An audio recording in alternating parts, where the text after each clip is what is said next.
Opa, rapaziada!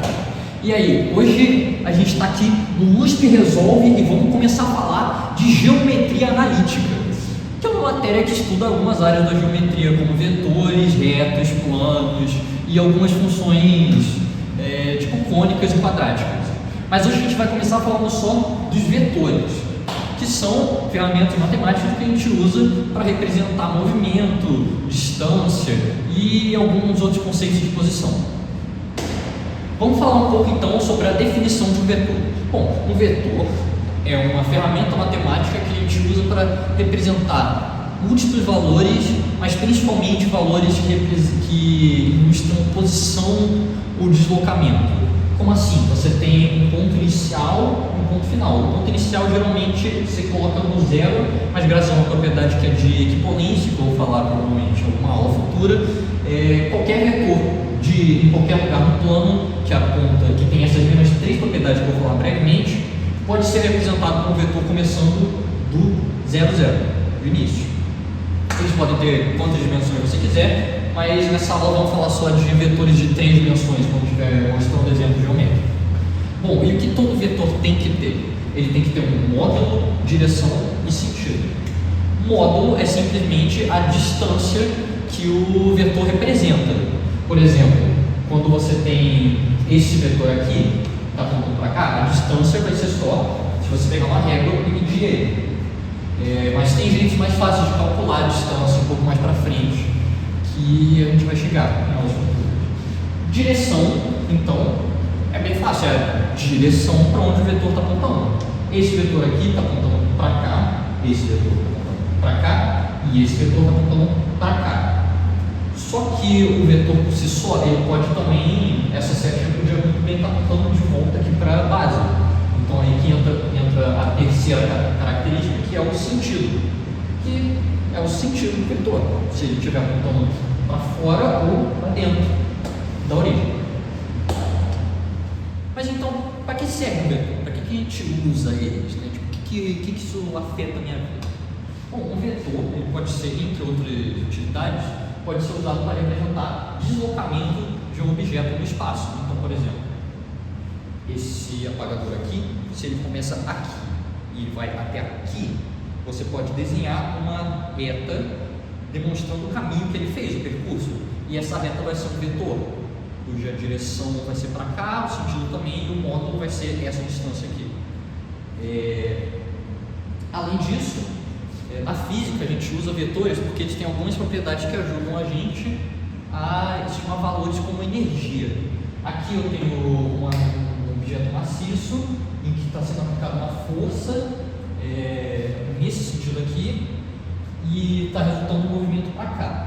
O trabalho realizado por essa força vai ser então essa força produto escalar distância. Esse produto escalar a gente vai falar um pouco mais para frente, mas ele ajuda a entender a relação entre vetores que apontam em direções diferentes.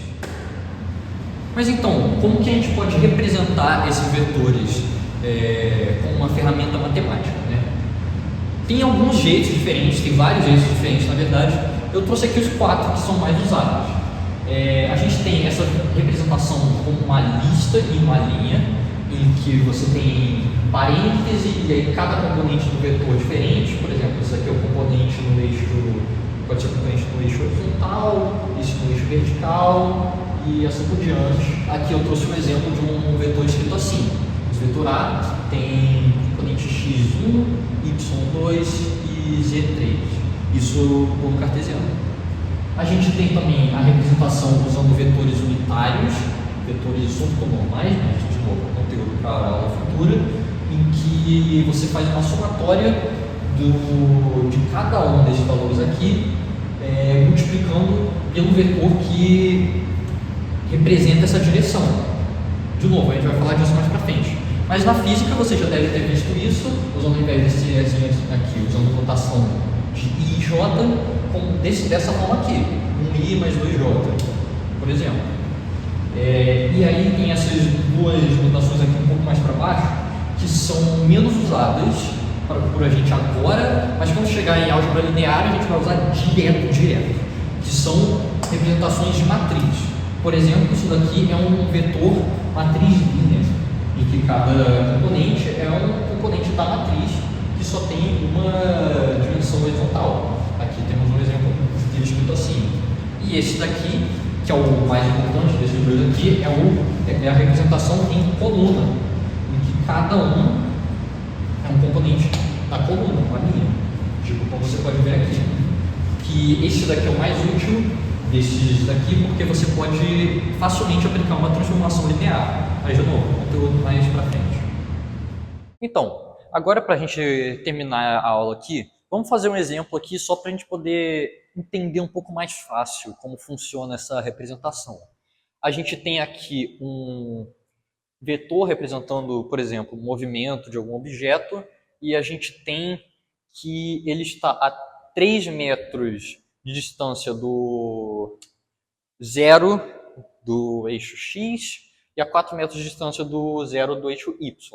Fica mais fácil, inclusive, se a gente for desenhar esse vetor aqui e esse vetor aqui embaixo. Vocês podem ver que eles têm o mesmo valor. Aqui vai ser 4 metros e aqui vai ser 3 metros. Então, primeiro vamos achar os componentes do D. Bom, a gente já tem o componente horizontal aqui e o componente vertical. Então, vamos escolher alguma notação, por exemplo, a de linha. Então, vai ficar D, vai ser igual a... Bom, para o eixo X, a gente sabe que é de 3 metros, porque ele está a 3 metros do zero. Então, vai ficar 3. E para o eixo Y, a gente sabe que são 4. Então, 4.